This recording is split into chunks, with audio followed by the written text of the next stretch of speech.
for Wrestling with Savage.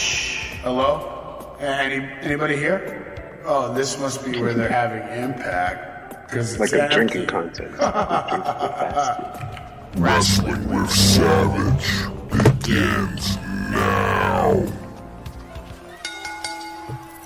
Hello everybody and welcome back to Wrestling with Savage. Tonight we're here to cover another great episode of AEW Dynamite. I had a good time tonight. There was some good wrestling.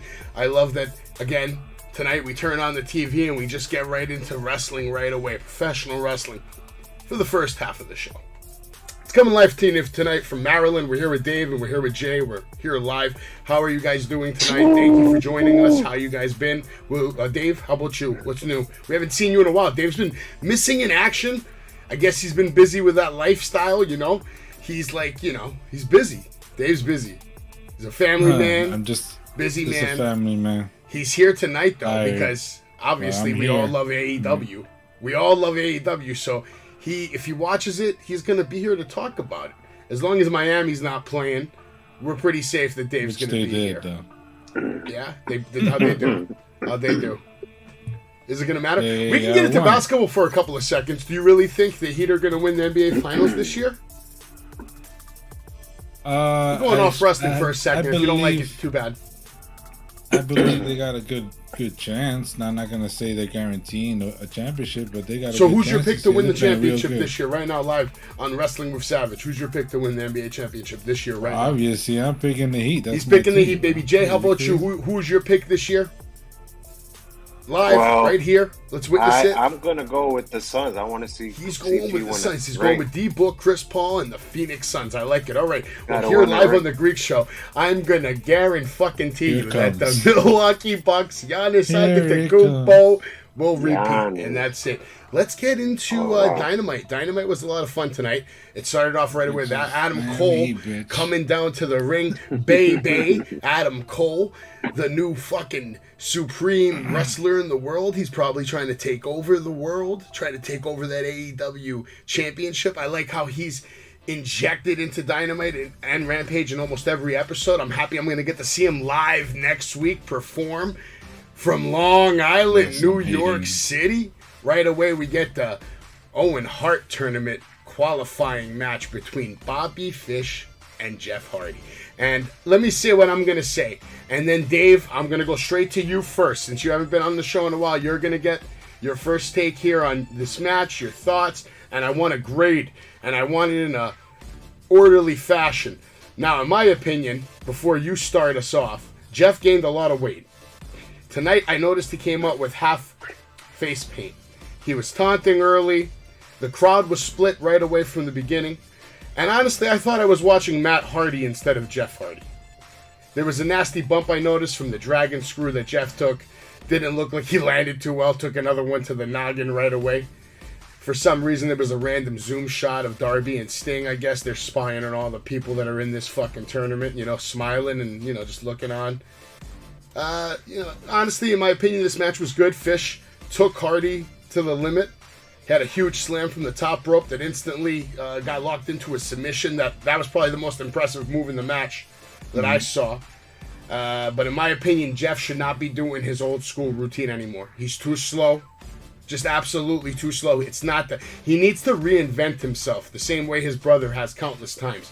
We need to see a new version of Jeff Hardy. Because this version of Jeff Hardy, it's like watching a VHS tape that's on its fucking last life. You ever had one of those VHS tapes that, you know, the more you watch it, it just keeps getting fucked up, and you're getting to the point, like, if you watch it one more time, it's over. That's where Jeff Hardy's at right now, as far as that current move set he has. It's not looking good. Now, I don't know if it's a combination of something he shouldn't be doing, and then maybe not working out. He obviously gained some fucking weight.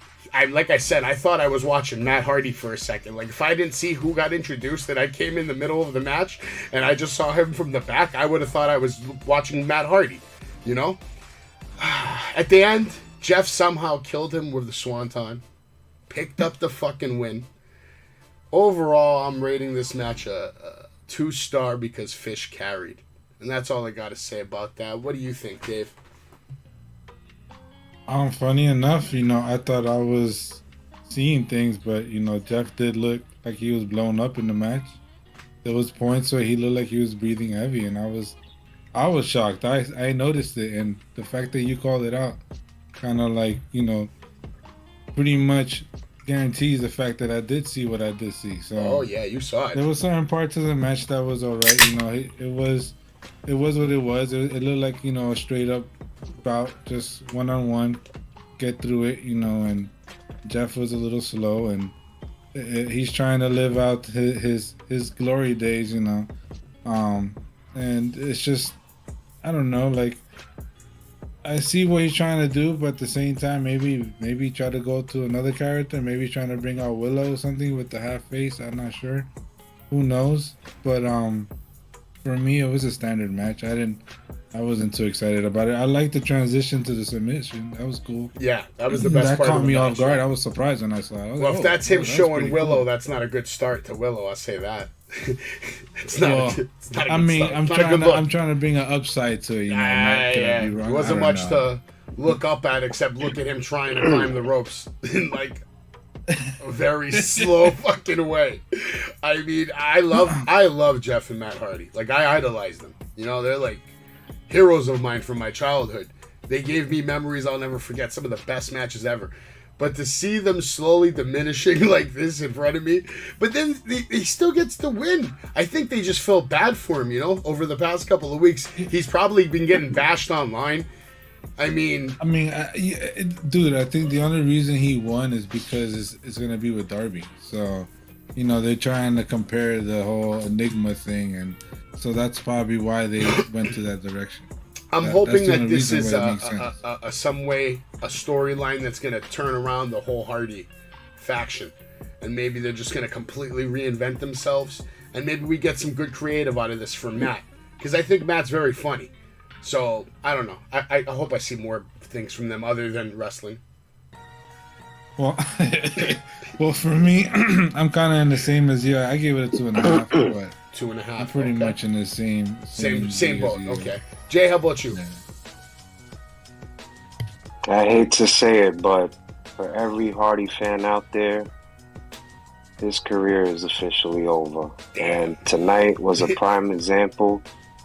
I couldn't agree with you guys anymore. I mean, we could start off in the beginning of the match when Savage talked about him leading throughout the match. We saw in the beginning of the match, he had him in the turnbuckle. He was already calling the spot right there in front of the camera. Yeah. I don't know if you guys saw that. I kind of noticed it, but I didn't want to call him on it. Well, I think it was the beginning of many other matches being similar to that. But that's just one right there. And two is like you guys mentioned, his signature moves. It's just too slow. Yeah. He went. What is that? I don't even know what it's called. The drop kick to the midsection. All that shit. Back up into dude, his whole match, it's like watching John Cena. That was the slowest kickback I have ever seen. Yeah. And his legs can't even extend that much. I can't even... The only two spots I liked in the match was Fish when he did the left leg screw, the barricade, okay. And the other one was the Falcon Arrow off the top bridge into that submission. But other than that, it was just nothing there. This is really bad. I don't even know why. I get why they signed him. They could sell some merch with a Hardy name. Yeah, they definitely want to sign that. But overall, it's just really sad and disappointing to see. I just give it a star just for the fact that, it's Jeff Hardy, but there was really just nothing there. And Fish tried all he could, even with those two great spots, but there was nothing to be saved here, man. Yeah, it is what it is. It wasn't, I don't know. It's just sad to see, to me. I mean, I wish he would just change his gimmick a little bit, because he could still put on a hell of a show. He can still take bumps. He can still punch. You don't need to be doing all that, crazy shit that you used to do, because honestly, leave that shit in the past, where we remember it being amazing. I may be wrong. Maybe you guys could correct me, but I do remember past episodes of Dynamite. It would show him on a ladder doing a swanton. I could swear he just climbs real slow all the way up to the top. Yeah. And he's really hesitant. I'm just he's are scared. You sure you want to do this? He's because scared for the first time. You cannot do this Nah, anymore. bro. I've never seen Jeff Hardy. I've never seen Jeff Hardy like this before in all 20 whatever fucking years he's been wrestling, man. I mean, you could see the hesitation. You use the word. You could see the hesitation when he's climbing the top ropes. There's always that pause, like shit. Like I shouldn't be up here. I don't know. This is gonna be bad. I shouldn't be here. I should not take the money tonight. I should just. I have this video on my TikTok with Matt Hardy giving the leg drop off the top rope through a table to the Butcher. And like, you can just see the pain in Matt Hardy's face when he like lands, bro. He looks like he died, man. Like, give him that fucking leg drop. He gets up. He reminds me of that wrestler it's in that movie, Randy the Band, right? Was it Randy the Band? Yeah. When all these crazy bumps and he's just freaking falling right there face first in the locker room, man. Well, he needs to chill out, just retire. Yeah. Anyway, Jeff Hardy picking up the win sets up, obviously, the Owen Hart tournament. You know, we get a clearer picture of the thing. One of the entries in the Owen Hart tournament is a Joker. We don't even know who he's going to be. So you got Dax Hardwood, Kyle O'Reilly, Samoa Joe, Darby Allin, Adam Cole, and now Jeff Hardy, who qualified tonight. So congratulations to him. Hopefully he sees better days. After that, the Young Bucks come out. They're looking at the Hardys. We got to mention that out. And that was a sight to see because you're seeing the Young Bucks who obviously want to, be the Hardy Boys when they were at their peak. You can just see it. Like, that's how they started their early days. They probably love the Hardy Boys. And this is the only time that in my 3 years of watching AEW where the Young Bucks really looked young in the ring with the Hardys. When they were in the ring with the Hardys, they're really the Young Bucks. You can see the difference. I'm sure a match would be very interesting, but it would really expose the Hardys because the Young Bucks can obviously really fucking go. They tease it on their BTE. Yeah. Maybe this is a different direction for the Hardys come now. Out and challenge them. They might just push the Hardys. You want to be like us, They always the Hardys come out. They're like, so you want to be like us, huh? You want to be like the Extreme, huh? They look at them like, well, what are you talking about? So they're always trying to like beat for them and the BTE. So you can see the build up already. You know what it is? Maybe I bet you Jeff is selling merch. I bet you Jeff is selling fucking merch on AEW. And Tony Khan saw the numbers. Because Jeff Hardy's not a small fucking name. Jeff Hardy's fucking got a following, a cult following. So Jeff is probably selling merch, and they're like, you know what? We got to keep these fucking people happy that all just bought that shirt last week. Maybe something like that. Because it's shocking that he got the win over a guy that's being pushed to be part of the biggest fucking clique on the show soon. You know what I mean? The Undisputed Elite. Mm-hmm. So to see one of the members of the Undisputed Elite already take a clean loss on TV, I don't know what to say about that. But I got to point it out. That's someone from the supposed best group of wrestling taking an L. It's my turn, so. Yeah. After that, we got a promo. Did you see the promo, Dave, from William Regal? What'd you think of it? Was it really a promo? I was like, it's a promo. Yeah, absolutely. He went in. He was talking about the fucking his team and what they're gonna do and what they're about. He was definitely pointing it out. Like, we're here now. Combat Club is not fucking around. We're kicking everybody's ass. We're leaving scars that you're gonna wake up and remember every day. He said a stab. Stab doesn't do so much, but a scar. Oh, you'll remember that, and you'll remember us. I like that promo. William Regal's a fucking genius. William Regal's a genius. That's a 5-star promo. Just because you don't want to take the time to fucking appreciate it because it doesn't have a fucking 5-star frog splash or a Stone Cold Stunner attached to it. That was a piece of wrestling fucking genius. And don't you ever fucking forget it. It wasn't like that for me. It was just a setup. Okay. The way it was set up. It's a promo.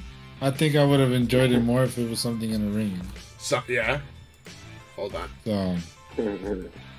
And Jay, how about you? I feel like, did you like the promo? Did you get it? I got it. I just thought it was a piece of crap, and I thought it was a video package. I thought it was a video package. You see? I didn't really think it was a promo, but it was a piece But of you know crap. what? Here's the thing, though. I guarantee you, William Regal did that in one take. He walked on. I just don't understand the purpose. I'm not denying He walked on the set. He got on the mic, and he was done. It was over. Listen, I don't understand the purpose of it. The purpose is to make the Combat Club look fucking strong. They're trying to build these guys up. I didn't deny William Regal. I just, the way it was set up, it almost makes you look like, it almost looked like it went to commercial. So I kind of like lost a little of attention and went on to look at the game. And then when I realized, I'm like, oh wait, this is actually a promo. Well, so listen, that's for that reason. I think you should send William Regal a fucking letter and apologize to him for disrespecting him and looking away from his greatness. I'm upset about it. William Regal's a beast. Maybe they should have done it in a ring or at least out in the stage. He's the best part of this whole thing. Or maybe before the match. Maybe it would have made more sense before the match. Have him come out. They just want to have. They just wanted to give you a little sting, you know. I like what they're doing with Regal. The whole reason this Combat Club thing is working is because of Regal. Like, for a fan like me, without Regal, this whole fucking stable is a fucking joke. I wouldn't even give a shit about it. And I don't care how good Jon Moxley or Daniel fucking Bryan or Bryan Danielson, the American Dragon, whatever he's calling himself, all right? I love his enthusiasm for wrestling. I love that he's willing to jump off the top rope and land on his fucking head, even after breaking his fucking back and neck and leg and thigh and back and this. And he's the man. He's the fucking man. But I wouldn't give a shit if it wasn't for William Regal's work on just the dynamic and then turning Yuta Wheeler into a fucking star in a matter of 4 weeks. I didn't see a star tonight. Really? I heard I didn't even hear a pop. Did you? Maybe your volume was down? Because I heard them chanting for Yuta Wheeler a lot. Am I wrong? Isn't it Wheeler Yuta? What? It's Wheeler Yuta. Wheeler Yuta. I didn't hear no Wheeler Yuta chants. I didn't hear nothing. You know, I just heard Yuta. They were chanting Yuta. None of that. Come on. Because you didn't show shit. You didn't show shit. Come on. Well, anyway, that's the match we got right away after that, you know, promo from William Regal, which I really enjoyed. It set them up. Now, we've seen this a lot from them. All three of them will come into the ring. They had a match tonight with Butcher, Blade, and a new TV face. Maybe you guys have seen him before on Dark or Dynamite or Rampage. I've never seen this guy. Angelico? Anybody know about Angelico? I think, wasn't he in that like little tag team when they first started AEW? Which one? He was the same type of gear with the green and I forgot what they were called, but he had a partner with. I think he lost his hair now or something. I don't know. I forgot his name. From Lucha Underground. Lucha Underground. Okay, well, anyway, in that match, basically, Bryan Danielson made that wrist lock look very painful. Like I mentioned, Yuta came out to a big pop. I heard it. I don't know. I don't care if you didn't hear it. I heard it. He's over. After that, Butcher and Blade... Man. It was popcorn, man. Listen, Butcher and Blade were bringing the intensity in that match. I enjoyed the match. Angelico looked, in my opinion, he looked way too hungry to be in the ring. They should feed him first.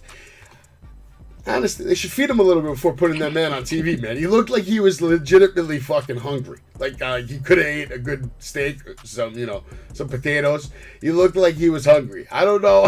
That's just me. But I swear to God, he looked hungry, man. His submissions look good. But honestly, how much pressure is 20 pounds going to fucking apply to somebody? So is the submission really so effective? The guy looks like he weighs 24 pounds. Well, he's Angelico's really skinny. Submission specialist is what they said. Well, anyway, he got his ring time. They wanted to make a debut. I noticed that the Blade gave him a early tag, let him get in the ring, let him show off his little quickness, his Spider-Man gear, which is a complete rip-off of Spider-Man. I don't know how I feel about that. And basically, Yuta was taking a lot of punishment the whole match. And then, cue the heroes to come in, Jon Moxley, and, the goated one over there, DB, coming in and just going nuts. Submissions everywhere, beating the shit out of everywhere. I thought they looked strong. I give the match a 4-star. Jay, you go first this time. What do you agree with me? Or are you going to just say it's a piece of crap again? Because if you're going to say that, just pass it to Dave. I may have to because I saw the same crappy trios match I watch every single Wednesday on Dynamite. And it's always the same rating. And I don't want to rate it, but if you're for the show, I rate it 0.5 star. And what happens in every Jon Moxley match? Here we come, everybody. Let's jumpstart on side. Let's start the match, jumpstart on side. As always, every Jon Moxley match, I hate it. It's indie trash. The only thing that was remotely good in the match was the cutter by Moxley. Besides that, I think it's just wasting BD's talent just being in this group. I didn't hear no pop from Yuta. Obviously, you know he's going to take most of the punishment in the whole match. It's not going to be Moxley or BD. Yeah, he could sell, but I just wasn't sold. I keep calling him Daniel Bryan, man. It was just a little phase. I can't stop calling him Daniel Bryan. At a high elevation and just going down and down with these trio matches. It just needs to stop. I don't know how you're even calling him BD, bro. I can't stop calling this man Daniel Bryan, bro. It's like implanted in my brain because of his WrestleMania moments. When you have those kind of WrestleMania moments that he had, it's like implanted. Like Daniel Bryan, you know. I get you. I just hear Michael Cole. He was always the American Daniel Bryan. Did it again. Yeah, you know, all this crazy shit, bro. I just think a guy that much talented needs to get out of this group, and there needs to be a reason for it. I said it a few weeks back in the show. I said there needs to be a reason for this group. It needs to go somewhere. It's just going downhill, and that's what it's doing. And especially poor Yuta is in the whole mix. So you're grading it 0.5 star. Dave, what is your take on this whole situation? Funny enough, I'm kind of in agreement with Jay. You know, it's okay. Typical, one of those like 3-man, 3-on-3, whatever. Just throw it in there. Let's go at the end, and everybody put a submission on everybody and finish the match. It's like, the whole William Regal thing is cool. I like it, but the matches just don't go along with the characters. Like Bryan Danielson's supposed to be a wrestling technician, supposed to be a savant of the ring, and he doesn't really show that. And while in this group, kind of takes away from what is the essence of Bryan Danielson, Daniel Bryan, whatever you want to call him. Moxley is cool too. I mean, Moxley is always a brawler, so what you expect from Moxley is just brutality. But the cool thing about this whole thing is Yuta. They brought up Yuta. Yuta's coming out to maybe become a star from this. That's probably the best part about this whole group. Aside from that, the matches are the same. They ended the same way. Same ending. All three of them came in, did something at the same time. Somebody pins somebody or submit somebody. That's it. The match is over. Same ending. Dave? So it's like, Dave, it's funny. Can I say something? You still have more to say, or can I just say something? No, I'm good. Up there in your little wallpaper over there, that's a little Linkin Park thing, right? Yes, sir. And now, what does Linkin Park do? They go on tours, right? And then they have shows. And every fucking show is the same, but they're still your favorite fucking band.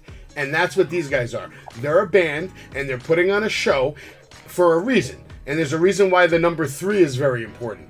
3 people, triple championship. Now there's going to be 3 AEW shows. There's a reason why they're building all these new stables, because they're going to need content for their new show, which I think is going to be heavy on the triples matches, and maybe more from what I saw tonight in AEW. It seems like they're making a statement that they want to step up the game in the women's division as well. So more TV time, more time for the women, and hopefully build up the women's division too and get some better matches going on, because there's been some brutal ones from the women's side on AEW. I mean, it's been fucking...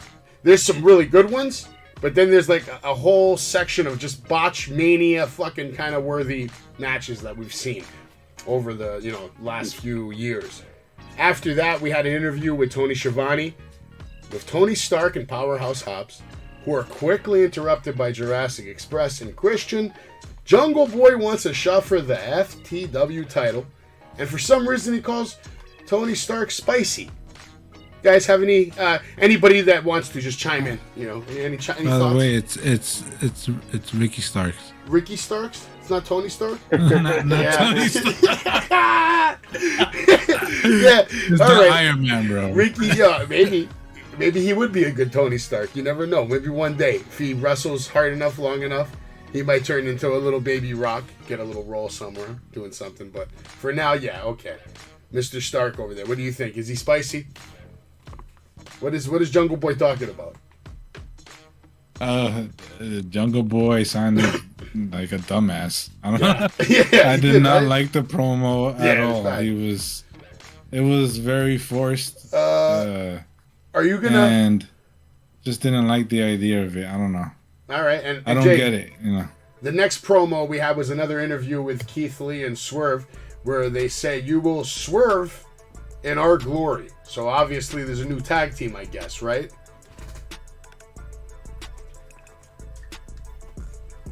I guess so. Maybe? No? I guess so. I'm not sure. I guess you're not excited by Keith Lee anymore, huh? Not your... I don't know where this goes. I think they're wasting both great talents. I can't even say, to be honest. So if you were booking Keith answer. Lee and Swerve right now, let's say for the rest of the year, where would they be going? What would they be doing? Well, I personally think that Keith Lee could fight for the title, but not win it. That's just me. I think he's just a main event guy. So you're turning him. We all seen it. He's a loser. Seen what he could do. We all seen him what he could do. So you just booked him as a loser, yeah? I think he's a loser. That's how he's being booked. He's a loser. And how would you book him? Is he not? Is he not? Yeah, he's a loser, all right? Yeah. He's a loser, but look what he did in NXT. He was a great champion. I think he could be a main event guy for a title. How like 2 years he won't ago, win it, but he was running spots with the Tribal Chief at Survivor Series. And now here he is. Oh, God. Now here he is. Minutes. That was like 2-3 minutes. Now here he is telling you that you're going to swerve in our glory. Not bask in his, but swerve in our. So it's just funny to see where his road is taking him. And it's probably to a local independent wrestling high school in a couple of years. I mean, I don't know. It's not looking good. It's not looking good. I don't know where this is going. I don't think he's selling any shirts tonight, do you? I don't think they're both selling shit. Do they have a shirt for him? Oh, yeah. Unfortunately, they do a great job of spamming T-shirts. Oh, wow. Because when they charge you $40 for one fucking T-shirt, you better believe they have a multitude of variety for any fucking idiot that wants to come along and pay $40 for a shirt that's going to still not come in the mail after 2 weeks when you order it. So I love AEW, but I don't love AEW merchandising. You motherfuckers took $40 from me for the Cowboy Shit limited edition Grave Variant T-shirt, and it's still not here. I would be wearing it tonight. I bought it in hopes that it would come for this show, and you fucked me. You fucked me on the night that Hangman Adam Page had a sick fucking promo, and it would have made sense that I would have wore it for this fucking show. Fuck you, Tony Khan, for hiring shitty fucking people to work at the AEW shop. But check this out. This goes back to me saying he's the worst booker. Isn't this a prime example? Oh, boy. Isn't this a prime example? Surprise. Didn't I just say that Keith Lee was an NXT champion, this and that, and Swerve had his whole group. He was NXT North American champion. Look how they treated him. Who's the worst? Keith Lee. Isn't this a prime example? You're using a guy that big with that. Come on, he's been wrestling for a while. Well, what do you expect him to do now? He's going to be going for the belt already? It's not my fault McMahon wanted it to call him a bear cat from 50s and 60s. Come on, that wasn't going to work. It should have just let him be him. He just wasted it. But then, they do it to everybody, no? I mean, no doubt. I don't deny the fact that they wasted him in WWE. I don't know how many names I could keep going. At least in AEW, he's on TV. How many times was he on TV in WWE? It don't matter. He was in the middle of the ring with fucking Roman Reigns at Survivor Series, man. He had squash matches. Dude, they bring him to the main roster, and he was wrecking house, man. That's how they set it up. He had kind of decent matches. Keith Lee did more in one night than 80% of the AEW locker room's going to do their entire fucking career. And I'll give that to Keith Lee. He can at least talk some shit. He's got highlight reels he can show his kids. Oh yeah, Tribal Chief, he's a big this and that. Look what I did to him. Look what your daddy did to the motherfucking Tribal Chief. Look at it. And look at it and bask in my glory. That man can talk shit for the rest of his life. Listen, I just gotta say, yeah, he could cut a promo. He's well spoken, but a guy that size, you need to be a little more aggressive on the mic. I want to see a little more aggression. In my opinion, they should make a super heavyweight championship. There should be the world heavyweight champion and then the super heavyweight champion. Yeah, man, get some big This is boys. not I boxing. think they're going. I think they're going for bro? the trio. Why not? I think it's obvious. They're gonna try to build this trios belt. Boxing. Christ. Anyway, after that, we got a match. Go welterweights and shit. Listen, we got into a match between two fucking giants, man. William Morrissey made his debut, and I have to give it to him. He looked very impressive tonight. He looked very impressive. A good big man, solid big man. He says shades of Kevin Nash, shades of Undertaker. Good, methodical movement. His pace. He's improved, and you can see it. He's walked a long road to get here, and I give a big amount of respect to him for turning around his whole life and just looking better than ever, looking stronger than ever, and coming to AEW and doing the job with pride. Selling to Wardlow, not kicking out of that powerbomb, making Wardlow look like a fucking beast. I have a question, though. Okay. What do you think about him just going down to one powerbomb? I thought it made a statement that AEW is here and Impact is here. You need 4 power bombs to beat an AEW superstar, and you need 1 to beat an Impact. So that's what I thought about it. That's how I looked at it. That's funnier than Tony Stark's, man. Yeah, Tony Stark's. Hell yeah, baby. Let's get it. That caught me off surprise, though. Like, yeah. I was first of all, I thought he was kicking out 100%. Happened. I thought he was kicking out 100% because I was like, oh, this is going to be a sick match. We all know it was going to happen. And then he just I don't think they made him soft at all. I think going down 1 is good. Yeah, no, it would have been soft if it continued. Because it was one good-looking powerbomb, though. It didn't look like an average powerbomb. He threw his ass. But even the commentators sold it. They were like 1 powerbomb. Yeah. I mean, listen, all I know is the whole match, the presentation, you got to remember, the reason the match had to be short is because the presentation is so long. There was so much attached to that match. He's fucking walking out, not just from, like, the locker room, he's walking into the ring from the fucking parking lot. You see him coming from, like, the parking lot all the way in the back. He's walking, taking his time. They're building it up again, milking it, for the payoff, which is eventually the match between MJF. That's what everybody wants to see. So again, nice build up with him walking to the ring real slow. I just love how they do that. They're not skipping a beat in this whole storyline. They're telling a really good story. They're taking their time with it. They're having fun with it, and they're building a star. You can hear the crowd chanting Wardlow, kind of like when they used to chant Goldberg, Wardlow. And it's working. People are liking it. And tonight, he didn't feel like being handcuffed. And I liked it. It was one of the most legitimate looking segments with multiple security guards. You know how in Raw, SmackDown over the years, we see these segments all the time. Security gets involved. The superstars attack them. Whatever, It usually looks like shit and it's filler content. When Wardlow hits these security guards, I mean, the shit looks real. He looks like he is nailing these guys one at a time. Blah! You remember the way I hit that security guard at Madison Square Garden, Dave? That's what it looks like Wardlow is doing here, man. Okay? That's pretty what much, it looks like. Yeah. Well, he looks like he's really hitting each one of these guys and decimating them and going over, looking like a boss. Overall, man, I'm glad that Morrissey cleaned up his act. He looked really impressive. He looked, he made Wardlow look good because, in my opinion, up till now, this was Wardlow's toughest challenge, right?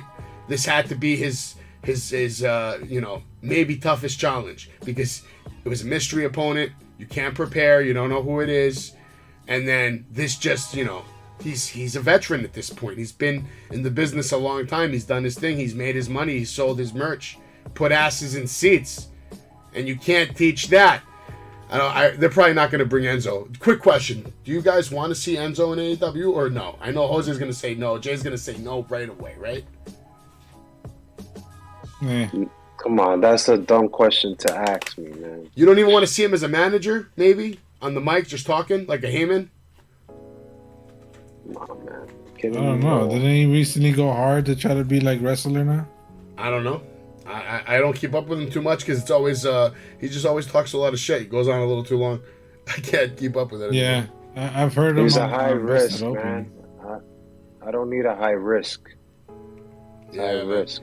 Well, anyway, overall in the match, my favorite moment was the sick leapfrog into a huge big boot from Morrissey. That big boot looked fucking. Wardlow took it well. It looked like Wardlow was trying to really go into the boot. You know, selling it well, doing your job.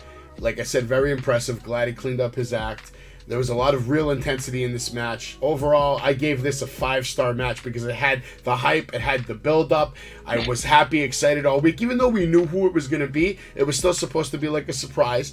But it did its job. And because it did its job, I'm giving it the 5-star. You have to understand, Jose, in order for a match to be successful, it has to deliver components of emotion, aggression, and then results. And you had all of that in this match. Because there was a mystery opponent, we find out it's a good mystery opponent, we enjoy the match, and then the payoff where MJF and Wardlow's match is set up actually for us to see the contract signing next week live in Long Island.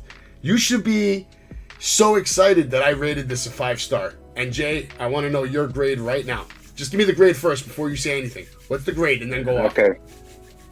The grade? Right now. Hit me with it. Oh, man. I need to know. Because I know you're about to piss me off. 1.5. The grade. It's better than 0.5 star, so all right. Why? Come. You believe this guy, Dave? Before Jay said, don't shut up. No, shh. 1 sec. Do you believe this shit? Do you believe this shit? Actually, Jay, hold on. You're going to go after Dave now. Dave, shut up. What's your grade, Dave? And give me your take. And then we're going to hear Jay. Because right away, I want to go into Dave. Dave, what do you think about Jay giving this 1.5? What do you think about me giving it 5? And then what is your grade? Please. Thank you. So, initially, I was giving it about a 4. Right? But I actually enjoyed the end of the match. The whole drama with the guards coming in. And I really liked the way they set it up. It didn't, just like George said, it didn't seem like one of those everyday guards coming in to stop you and it's all a mess and all that. It looked like he actually was knocking people out, really telling people like, I'm not playing, I had enough of this and I want MJF now. And I enjoyed the match itself. The match was a really aggressive match. They really went at each other, and the whole point of the whole powerbomb, I was expecting at least another powerbomb, and the fact that he beat him with one, caught me off guard. So the fact that it surprised me at the end and all that, that's why I gave it a 5-star. So I don't understand what it is that you're critiquing of it. I mean, it served the purpose. It's supposed to blow up Wardlow, make him look like a big man, he can be unstoppable. My only thing is, I'm surprised that Shawn Spears hasn't been someone that has been in line to wrestle him before MJF. I thought somehow, because they already had some kind of beef before the whole MJF thing even started. So why is it that they're not throwing him in there unless he's going to interfere and that's how MJF is going to win at the end and beat Wardlow? I don't know. Maybe he's injured. Shawn Spears has to play a role in this. Maybe he's injured. Shawn Spears hasn't played a role, and I find it weird. He might have an injury. He might be not cleared to get in the ring. Maybe so, but didn't he wrestle 2 weeks ago? Yeah, but maybe he got hurt. Maybe he pulled a muscle, something. You never know. Could be something small. Who knows? Who knows? But yeah, that's my take. I don't know what Okay. Maybe Jay's Jay can enlighten us right now with his what was it again? 1.5 star. Explain to me, Dave, and everyone here in Savage Land, what you're fucking talking about. Well, it's basically I'm seeing repetitiveness, and we all get why, we all get the storyline, but it's just the same repetitiveness. And what I saw tonight was basically the same thing I always see, even if it could be Morrissey or it could be Enzo if he wants to come back. I really saw more impression. The whole 1.5 star is more to Morrissey because he showed me, like you mentioned, the leapfrog into the blue He did that nice sidewalk slam. I thought that was a great Big spot. Boss Man slam. Big Boss Man slam. Yeah, Rest in and peace, I don't know Big if Boss Man. you guys didn't even talk about when he was taunting Enzo because the crowd was giving him shit, and he handled that well as well. I thought he could have moved a little bit faster at certain points, especially when he was outside trying to come in. He just kind of took his time after that taunt. I get that and all that, but I just felt like he was just a little slow. I thought he was hesitant at a certain move. He was just waiting for a spot, waiting for his man. I thought he was a little too early. I also didn't like the fact that Wardlow did that moonsault. Two things why I didn't like about it. One, I thought it wasn't a great moonsault from what I saw. I thought it was a little off landing. I don't know what happened there. I don't know if he wasn't looking back. I have that in my notes, I'm not bro. too entirely sure. I have it in my notes. That shit was crazy. And it was another unneeded. thing, if you didn't notice, hold on. And another thing you didn't notice is like last week we saw him do like one move we haven't seen him done ever, a swanton, right? And now he's trying to. I feel like they're trying to basically Tony Khan trying to just like every match of every week has to be like a certain move that we never seen. So I thought this week it was the moonsault, but unfortunately I thought the landing was a little off. So I just gave it 1.5 just for all those reasons, you know, not to hate Wardlow, you know, I'm not shitting on Wardlow. I just feel like this is just kind of just bad booking. It's a great booking for Morrissey, you know, congrats to him, especially when you almost died. What a great comeback story this is for him. But overall, that's why. I just think the booking here is what we always see. And I feel like, you know, at least we're going to see something different with a contract signing. But I'm sure we'll see something that we never seen Wardlow do before. You know, it's like, come on now.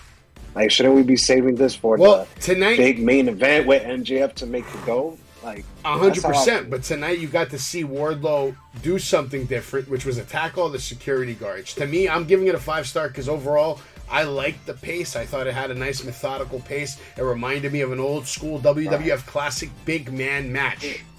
Yeah, I basically seen that in WCW with Goldberg, so that's why I didn't really had that connection as you guys would have had with it. I kind of seen that, and I thought I understand when Goldberg was really I back in the day, he was really forced too. He was nothing to play with. Yeah. When he hit those guards, he really hit them. Yeah. So that's why I didn't give it that comparison, but I could see where you guys are going with it. 100%, man. I agree with you for the moonsault. The Wardlow going for that crazy moonsault for no reason, absolutely. I just felt it was forced. Yeah, I still give him credit because at the end of the day, he stumbled, but he landed on his feet. So you got to give him a little credit for that. And he still ended up looking fucking that's strong. That's what I thought man. it was cool. Yeah. He landed on his feet. He had his chance. Alone. The chance was I strong. felt like he wasn't supposed to. I don't know. No, I had a different vibe. He was supposed to But land. if he did, he was just a little off. He was supposed to land better than that, but he still landed on his feet. After that, there was chance for Wardlow is going to kill you, and then of course the match was announced with MJF and Wardlow. But before the match, there's going to be a contract signing because of course MJF has more conditions he wants to add to the contract, and it's not going to happen in a dump like this in Baltimore. It's going to happen live from the best place on earth, the most magical place on earth, Long Island, New York.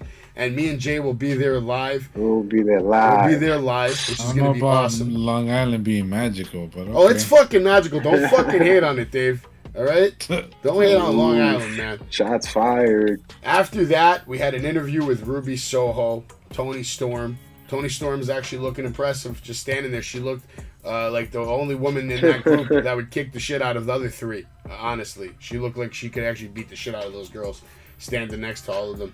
Then there was also Jamie Hayter or Jamie Harder. I don't know. I don't care. Who cares? They're going to open up Rampage, and I don't even give a shit. Rampage is going to start at 5:30 p.m. this week. I don't give a shit. I'm going to be having dinner with my family. I give no fucks about Rampage this week at all. Like, not one. And I'm just going to be real with you. There's one person that I want to see. It's that guy from New Japan, because I saw some highlights. He actually looks cool. So what I'm going to do is I'm going to DVR it. Fast forward past all the bullshit and watch that one match, and I'll cover it maybe on Friday Night SmackDown cover, maybe. You know what the sad thing is? Rampage is probably going to be better than SmackDown is, though. Before I get into the next segment, that's I'm what's happy real sad. it's on early, so Anyway, I'm not going to even talk about the direction SmackDown's going in, because that's right in the fucking dump. Fucking wasting 2 hours of my life every Friday night. We'll get into that on Friday, though. Back to AEW, where I'm entertained by 5-star matches from Wardlow. Alright, we don't have to worry about the Grinch over here. The Grinch to my, yeah, here he is. The Grinch over here. Fucking guy. 1.5 fucking stars. I just speak the truth. That's it, man. Unbelievable. You're the bigger vision. You're the man, though, bro, because you're entitled to your opinion, and that's his opinion, and if you don't like it, well... all the comments are coming in. Yeah, you put a comment. Make a comment. You're right. You can ask Jay a question in the comments anytime, man. After that, we had an interview. Big-time interview. Happy interview. And a kind of a heel turn, maybe, in this interview. Hangman comes out, grabs the mic from Tony, right away cuts a decent promo. Starts off slow, finishes up strong. Basically tells Punk that, you know, you want to fight, I'm going to give you a fight. Get ready for this fight, because it's going to be the fight of your life. Mic drop, you know. Basically telling everybody we're going to put on a banger. We're going to put on an instant classic. And I am going to kick CM Punk's ass. I'm not going to shake his hand. I'm not going to do any of that. I'm not coming to Double or Nothing to shake your hand. I'm not coming to Double or Nothing to tell everybody that you're the best in the world. I'm not going to be there to tell everybody that I grew up idolizing you. I'm not going to do any of that at all. Because this is a fight. You want to fight. I'm going to give you the fight of your life. And I'm going to defend my title. And he was getting booed. Which I didn't appreciate. Because you're at an AEW show. So show some respect to your AEW World Heavyweight Champion. Punk, I hope you lose. Because last week, you came out and you cut a promo like a little punk. Walking around the ring. Talking shit. You didn't even want to get in the ring. I don't like it. I don't like it. I think you're setting yourself up for a fucking screw job. I'm praying to the gods that Adam Cole gets involved and finds a way to screw you out of this title so that it makes your story that much better. I love CM Punk, and I want to see this storyline go much longer. And as far as the storyline, I'm talking about Punk winning the title. He can't win the title right now. If he wins the title for me right now, it's really going to devastate how I feel about CM Punk. Hangman's got to go over in this fucking match. Jay, what are your thoughts? I don't know, but every week now, I'm starting to get more confident about putting money down on CM Punk winning this championship off of Adam Page. I think tonight we finally seen it, boys. He's trying to turn heel. But first of all, let's just talk. It was just a bad promo overall. This guy's well-spoken and everything, but no, I wasn't buying into any of that crap, okay? But first of all, what I did like is that he's going to turn heel. It's obvious this guy is not a box office attraction. There's nobody they compare him with to put asses to seats. We need CM Punk to be champion, and that will put asses to seats until MJF finally takes it before the end of the year, like I predicted, folks. So pay attention, because we're going to see something nice next week. Stay tuned. Okay, Dave, how about you? Your take? Cocaine is a hell of a drug. Jesus Christ. Yeah. Wow. We're taking it to the next level. I don't know. Say no to drugs. Say no to drugs, kids. Talking about? I don't know what you're talking about, but I agree with the heel thing. You know, he did shit on CM Punk, talk about you're going to want to take that shirt back after the show's over and stuff.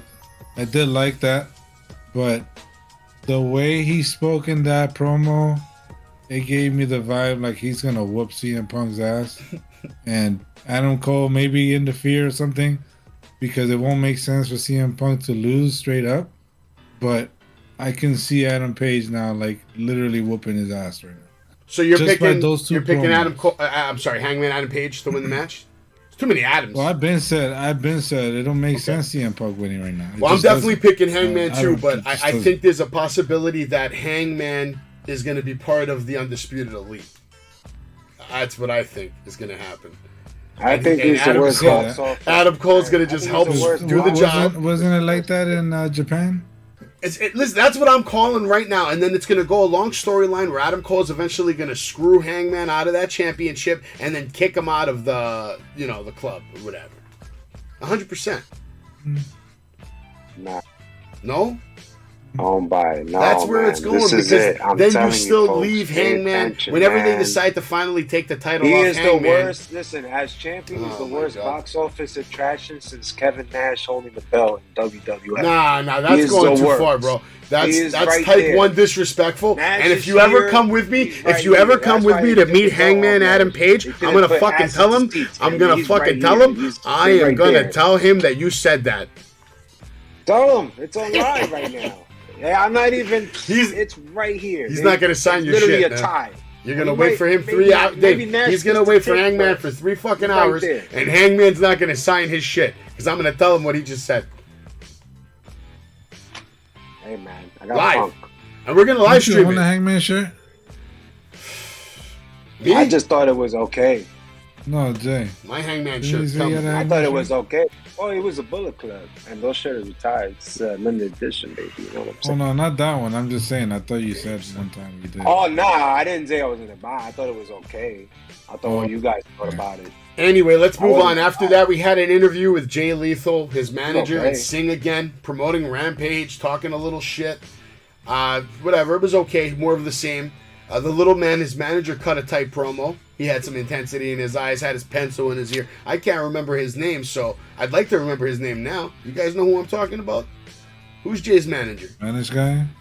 Yeah, I think so, yeah. That's Sanjay. I think Sanjay Singh. Correct? Sanjay Singh's the big dude. Yeah, he was. Sanjay does. So he was. I think he was a producer for WWE. Anyway, he cut a pretty good promo.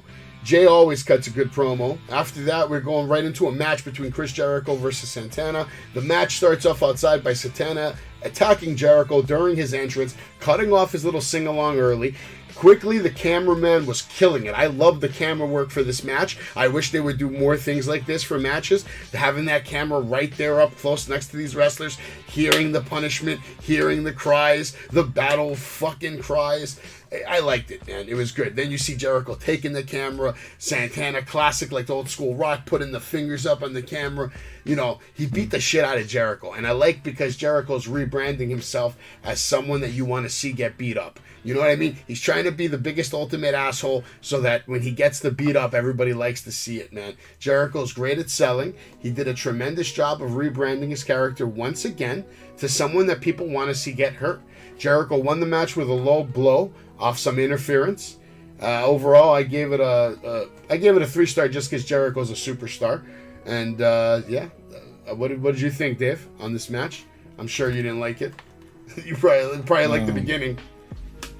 I gave it a 2-star because the interference. The match itself was alright. I like Santana. You know, they represent Puerto Rico, so I love that about them. I feel like they're better off as a tag though. They're much better as a tag than they are singles. Yeah. But I get the whole, you know, beef between him and Jericho because of the inner circle and all that stuff. But like I said, I don't like the whole new Jericho appreciation crap, whatever you want to call that thing. I think it's crap. I don't like the people in the group. It just sucks. And I love Jericho. Jericho's a man. Yeah. But besides that, I just don't feel that group. And every time I see them come out now, it's kind of like it draws me away. I like Jericho. Jericho looking like a 70s rock star with the whole jacket and all that stuff. That was cool.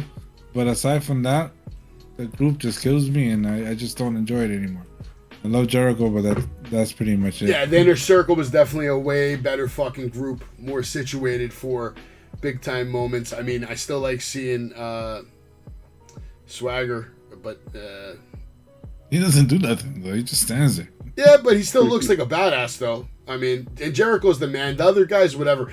If Jericho ends up getting these other guys over, you got it. He might go down as the greatest wrestler of all time because it's real tough getting these. I still don't want to remember any of their names. So if any of these guys 1-2 years from now ends up being like a big superstar because of this rub from Jericho, you got to give this guy a lot of credit because it's hard. It's like carrying a yacht over your back. You know what I mean? You ever try to move something in your house that you just can't do by yourself? It's just hard. That's what these guys are. Yes. They're that hard thing in your house that you can't lift over your head without some help. It's just bad.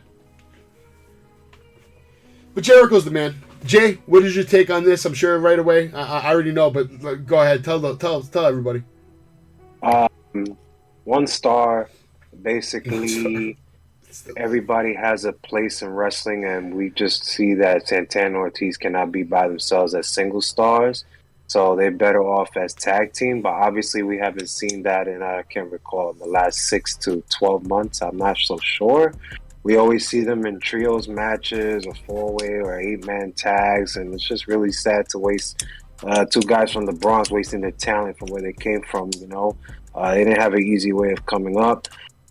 There was a nice spot when Santana just did that back roll cutter. I thought that was pretty cool. I thought Jericho was really slow. I thought he was actually slower than Jeff Hardy in certain spots. Wow. I didn't like his selling. That's I hated when he did that missile drop kick to the Reddit apron. That looked really slow too. It looked like Santana was just waiting there for this guy to literally do it. Mm-hmm. There was a lot. There was a part when Jericho climbed from the top and Santana was doing a drop kick, and the drop kick was so bad that I think one kick actually hit Jericho coming down. This match wasn't good. I know what Jericho was trying to do, give it to the guy who was trying to put this guy over, but unfortunately, I just think it failed here tonight. Match looked very sloppy. I don't get the interference. For you or for me or for Dave, for anybody that don't remember these people's name in the JAS, it's just really sad because obviously Jericho putting these guys over is not working if we don't remember their names or can't even recall. So... well, it's still early. It just started. They're going to need a couple of probably... they've been on TV for a minute. But they're going to need like 6 months to probably get into my fucking memory cells because, that's how terrible they are. But until then, we're not going to waste another second on that segment right now. We're going to get into the rest of AEW Dynamite, which continued with a promo from Samoa Joe basically threatening to kill Jay Lethal, into another segment from the Gun Club and the Acclaimed. I can't respect the Gun Club because they've done nothing but lose every time I've seen them on TV. So the Acclaimed are fantastic. I wish they got more TV time. In my opinion, they're probably one of the more underrated tag teams in the whole world. They have amazing in-ring skills and great on the mic.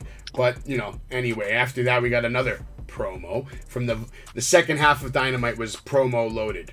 You know what I mean? A lot of segments, a lot of promos, as you can tell right now. We had another promo this time from Varsity Blondes. We had Mr. Pillman Jr. in the middle of the ring cutting a promo about, the whole situation with his girlfriend and how he's humbled basically by his experiences with the House of Black. He was stuttering just a little bit. He tried his best to recover, and I think he did. He finally basically gained some momentum towards the end of the promo, had a little intensity. But after he got all this intensity and he actually started cutting a decent promo, the House of Black queued right in and pretty much put a fucking complete end to that. They destroyed the Varsity Blondes. They handed a chair to Julia Hart. Looked like they were trying to get her to betray her boyfriend and hit him with a chair. This was looking like some mature content. It looked like she was about to... something bad was about to happen to her. It looked like an interesting little situation. And then, of course, Death Triangle showed up to help her.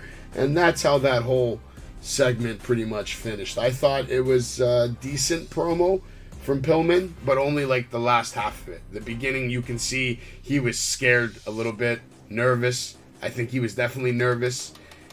What did you guys think? Did you see the nerves unfolding, Dave? Or what are your thoughts? I thought the promo was good towards the end, like you said. Yeah. You could feel the energy towards the end. Mm-hmm. The whole thing in the whole, I didn't like it at all. I thought it was boring.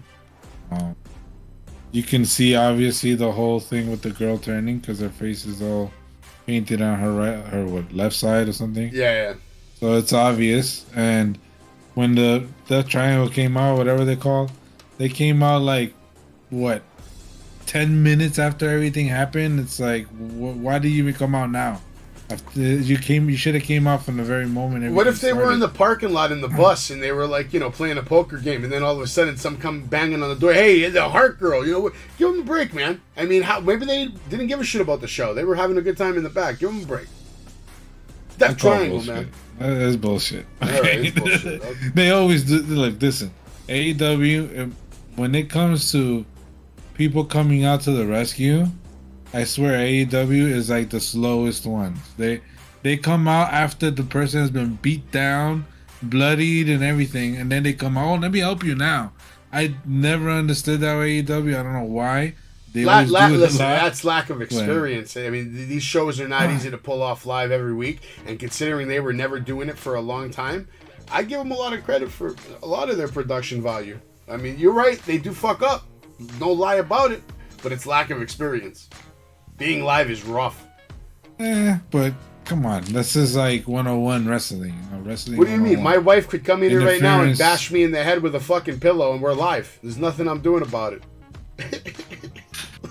That's totally different. We're in a freaking wrestling world now. Let's just be realistic. I'm just saying, when you're live, anything They're can right happen. there in the backstage. You can talk about it. Something You happens to you there. None of us can help you, especially me that I'm in Houston. I'm not going to be able to help you. My point is, you never there. know what's going to happen live. Stone Cold would tell you the same thing. 1 minute you're walking the ring, locking up. The next you're shitting your pants. You know what I'm saying? Things happen on live TV. You know, shit literally happens. So you got to be ready for it. Just like you had to be ready for this promo from Jade Cargill, who came off again looking incredible. The Charlotte Flair of AEW, looking fantastic. Our champion. She's been impressing me more and more. I'm actually looking forward to her next match. She's also 30-0. Just to throw that out there. And I don't care what you guys have to say about her, because what I say goes about Jade. She's a boss, and that's that. After this, we had a match with Dante Martin versus Rey Fenix for the Owen Hart tournament. And actually, Jay, I haven't been giving you the first take much, so I'm not even going to say you anything. want it? I don't know. It's man. all you, Jay. I want it. I I want don't Jay's know, personal man. take of the day I already for see this one. Dante Martin I can see it versus coming. Rey Fenix. Which one you want? The Rey Fenix match? Is that where we at? We're at Dante Martin versus Rey Fenix. Oh man, let me see here. There's a lot of stuff. Well, first of all, I did not know Dante Martin had parkour moves. I thought he did some amazing flips that I only seen parkour like artists on YouTube always do. Just amazing moves. Ray with his nice rope walk body slam. Martin had a nice turnaround head scissor. There was a nice backward Spanish fly by Rey Fenix. There was also the spot when both men did the top rope Spanish fly. They both landed on their feet. They looked at each other. The crowd got up. A big pop. The list goes on and on and on. I mean, I don't even know where to go. It's just there was so much. Don't forget when Rey Fenix hit that driver for the 1-2-3. How high that was. How high on his head. It looked really good to me. A lot of great spots in this match. I thought there was some hesitation in certain spots, a little bit from Ray, and I kind of felt like Ray was a bit tired when he was on the outside in certain spots, especially when he did that top rope splash. I felt like, I know we try to sell here and everything, but I just felt he was just a little out of gas, because I just felt Dante Martin was way faster in this match. But overall, it was a good match. I can't rate it a 5 because I did see some hesitation. So I'm going to go with a 4 here. Okay, I'm going to go right into my take, Dave, and then you can take the floor. I'm giving it a 5-star right off the bat because it was just awesome match. The entire pace of the match was incredible. The pace the whole time was very perfect for these guys' type of move sets that they have. Watching them work was a pleasure tonight. I'm giving it a 5-star because it was a great wrestling match with great spots, innovative. When they both landed on their feet, sickening. When he did his finishing brainbuster and he had that subtle move where he hit him in the head with his knee, just to have that extra little effect in there, that's genius fucking work. Rey Fenix, watching Rey Fenix wrestle is a pleasure. He's one of the best wrestlers in the world. I gave it a 5-star. Dante really impressed me. They put on a fucking banger, and in my opinion, they stole the show tonight for match of the night, without a doubt. My take, Dave. I'm in the same boat as you guys. You know, it's one of those kind of matches where they go to the extreme, and you saw a lot of crazy spots that you would normally, like that Spanish fly caught me off guard. That second rope Spanish fly was pretty cool. Yeah, that was the best moment of the match. Just watching their timing together, landing together, perfection. It was beautiful to watch. No mistakes. Yeah. So for me, it's the same. I gave it about a 4.5 though, because that's good. You know, it was a great match, but too much spots. I guess I wanted more, a little more wrestling, not so many spots. But aside from that, you can't deny seeing so much flips, and that's the fun part of wrestling, and that's what gave it the 4-star. I was actually at a 4-star until he did that subtle knee to the head to just add that extra oomph to the finisher. That's what added the extra star on me, because that's like an old school, luchador kind of style. Like they always get those extra shots in there before doing a suplex, or before doing a hip toss, or before doing a snapmare, or before doing a body slam, before doing a leg drop, whatever. It just good wrestling IQ. You can see it in his blood. It pours out of his body that he is a natural born fucking wrestler, man. I really am digging Rey Fenix's AEW fucking run. Fucking sick. So who's better, Rey or Penta? Penta, only for his presentation. He's too hardcore, man. Penta, he's so good. He's so fucking. He could be world champ by himself. To be honest, he's awesome. I would have said that 6 years ago, but I think I'm gonna go with Rey. Rey's probably a better wrestler and more athletic and all that. Probably has more moves, but because of Penta's physical appearance and the way he delivers certain moves, there's a whole different level of devastation added to his moves. When he delivers something, that shit looks like it fucking hurt. Like, I just felt disappointed. I'm sorry to cut you off, Dave. No. But I just felt I just started seeing a little weakness in him when he versed CM Punk. Okay. I just felt he just lost a little bit of his stuff. You could have saw a little weakness in CM Punk too, busting his ass from the top. Oh yeah, absolutely. But I seen it in him as well. Go ahead, Dave. Sorry to cut you off. No, you're good. I just think that for me, I love Phoenix as a wrestler. His wrestling ability is, I think, much more at a higher rate than Penta. But Penta, I think, has way more character. He has that's why I say like 100%. The way he does things, that's where you bring more attention to him. He has more attention to him because of his character, his charisma. Yeah, Dave 100% 100% Rey is hit more on about that. his ring ability. Yeah. Dave, 100% agree with that. 100% agree that, it's because of his character that I would say he's better than him. Wrestling, if you're just talking about just wrestling, yeah, I'd probably say Rey Fenix. But overall presentation, character, wrestling ability, move set, finisher, all that, music, entrance. I'll give you this. Penta's here and Rey's like right here. I'll let you guys with this. Penta? You guys may be right on the money. But don't forget that there was a superstar that also wore a mask that was doing lucha libre stuff, and now he doesn't, and he hasn't done it for a while, and that's Santos Escobar. So it's all about presenting him. If Rey was in the right spot, I'm pretty sure he could be a star. Absolutely. Like Absolutely. No, he still could be a star. It's just AEW's presenting his in-ring work, he's could be a little different. He's top tier in the world right now for in-ring performer. He's really good. He's really, really good. He's arguably one of the best in-ring performers. And that's enough about him. After that, we got right into... obviously, he now qualifies real quick. I want to mention that now Rey Fenix is qualifying for the Owen Hart tournament. But, we can talk more about that later. Then we had a promo from Darby and Sting. It was a very pointless promo. It was like 5 seconds. Sting basically said like 2 things. It was real stupid. I think it was Darby real had stupid. no emotion. Like Darby was like, "Hey, Jeff." Hey, it was literally the dumbest promo I've ever seen. I agree. Special night. Special night, all right. It looked like they just got off the short bus, man, and cut a promo, bro. I don't know what that was. Literally, I wrote it down, like, very non-exciting Darby. Yeah, that was bad. It was really bad.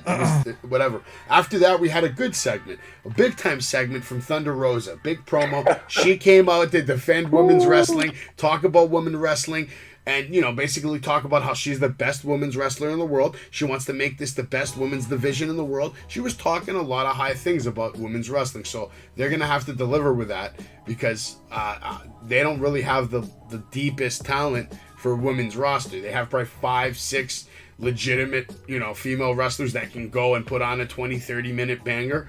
Other than that, they don't have a deep roster. So I thought she was talking big words, and they don't have the roster to back it up yet. So I don't know. We'll see.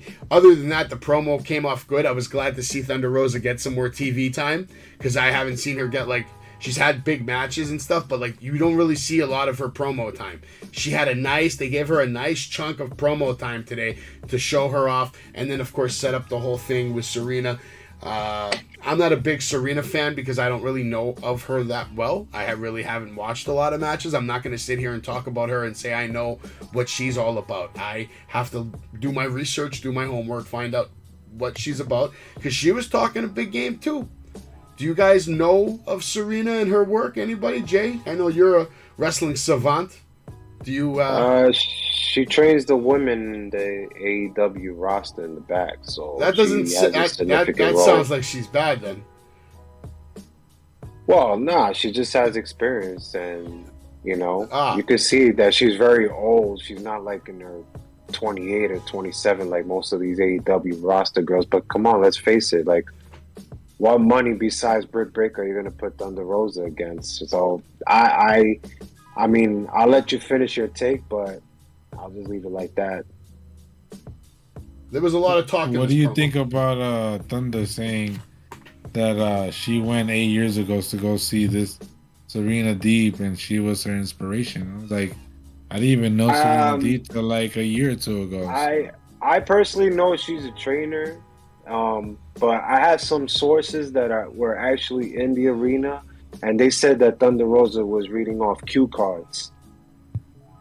I don't know. All I know is Serena said, I don't know. Really? We can make this. The promo didn't look. You know what's funny about that? It didn't look original. Not for nothing, because I know that George, you started off saying that she had a great promo. Now, for me, I love Thunder Rosa. She's one of my favorite girl wrestlers right now. I actually seen her live here and near where I live at. She does a lot of indie shows near where I live at. So I've actually gone and met her and stuff like that. And I love Thunder Rosa. But tonight's promo did not feel very good. I didn't like the way she presented the promo, especially when she was going at it with, especially when she was talking with Serena Deeb. She was almost lost. Oh, tell me what it is that they told you. And it's it was almost I don't know. It felt off to me. And I've seen her done promos before with energy, and you feel the emotion.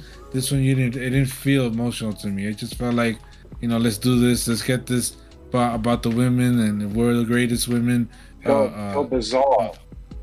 Well, I thought it started off good, but then it went to shit. I thought when she was just by herself without Serena, she was coming off really strong, really impressive, and making a good case for herself. Why say your story at a time like this? It didn't feel original. Because they took it away from her when she had won the championship and she had that first opportunity to do a promo. That's when she should have had that kind of promo she had tonight. Exactly. But instead, they had Nyla come out and interfere in it for no sense, which didn't make any sense to me. And then you want to wait 5 weeks later to then give her a mic time for 5-minute mic time. It just doesn't make sense to me. I don't get it. And especially that she's talking about, here I am, I'm the champion, I had this long road. That should have been a saying what she said after she beat Britt Baker, not 5 weeks later. Listen, all I know is Serena said she respects her. She said, you know what, I truly believe we can make this the best women's division in the world, but I find that hard to believe with that busted up face she has. I don't think anybody's interested in this match. This is a bad I didn't even grade this segment. I didn't even grade this segment because I think Thunder Rosa is just going to squash her like a bug and continue being champion, because I think she'll sell more toys. She'll sell more merch, and she's probably better in the ring, let's be honest. After that, we have the promo coming up with John Silver, building up the Punk with him and CM Punk next week. So that means that me and Jay are going to see CM Punk next week. Pretty good. I like that. Pretty awesome. We already seen him, but it's always good to see him. It's okay. See him again. My luck, the show that I went, the very next show is when he debuted. So, yeah. There goes that one. But I got to see MJF, though. I got to see him wrestle. That's badass. Which is rare. I get to see him in the ring again. We'll see. I had tickets to go see him that last time he was in Long Island, but I ended up not going to the show. I had tickets, and I was tired, bro. I came home from work. What? Wow. Yeah. Really? Yeah. If Jay would have came, maybe I would have went, but I had no interest in doing all that by myself. It's just a process.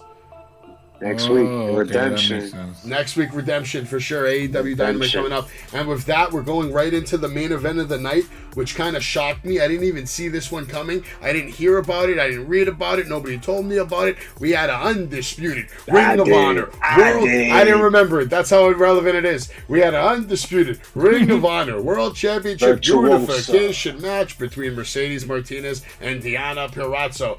Purrazzo, I'm probably saying her name wrong because I've never been a big fan of her. I've heard a lot of things. I've seen a lot of videos over the years that she's a badass. She beats up men. She does this. She does that. I don't give a shit because she's on Impact. She was on AEW tonight and she got her fucking ass kicked. So that's all I need to know. She's the loser. Mercedes is the winner. The match was I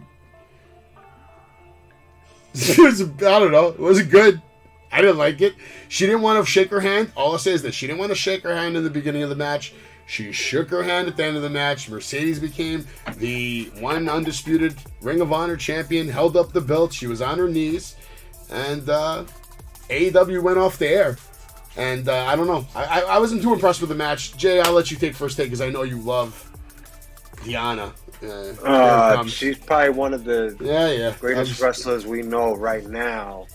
In case you didn't know, she's been AAA champion for the past year. She just lost it this past weekend to Taya. She's also been Ring of Honor champion for 115 days. Let's not forget she's been Impact champion for over a year. So I could keep going on and on. Don't forget she also had a run in NXT. Actually, you guys are not familiar. You got nothing right now. On and on, bro. She's a trash bag. She got donor. I can name 20 female wrestlers that are better than her. They look better than her. They wrestle better than her. There's basically nothing wrong in this match. It was just a simple match. It's not the right dance partner. Trash. She played her heel card right. I thought she was great in this match. I thought she looked like a star. If I'm gonna give it a 2, just because I like the ending when Mercedes did that Dragon Sleeper. I thought that was pretty cool. I didn't see that coming. But overall, it's just typical basic match. Selling on the left arm. Mercedes did a good job. Dragon Sleeper was the finisher. Nothing special we saw for Deonna tonight, but hopefully it's first of many. But I think this is going to lead to something good. If she lost both titles, this means she might have a run in AEW. So, hey, I'm looking forward to it because you know what? Thunder Rezo ain't it. Deonna is the future of AEW. Yeah, fucking right. This kid is out of his mind. Deonna ain't shit. That was a 1-star trash bag fucking match. The Dragon Sleeper was cool. The best part of the match was when it was over and we got that Ring of Honor trash out of that fucking ring. Let's get back to AEW. I don't give a shit about Ring of Honor right now. You know why? Because I have enough shows to watch. I don't care anymore. All right? If you're not on the AEW roster, I don't want to see you on fucking Dynamite. Take your ass to Dark. Take your ass to Rampage. They're going to sign her, bro. They're going to sign her, man. Well, she's a loser. Deonna. She's a loser. She's a winner. She's a loser. She's a winner, man. You think she's gonna beat Thunder Rosa or something?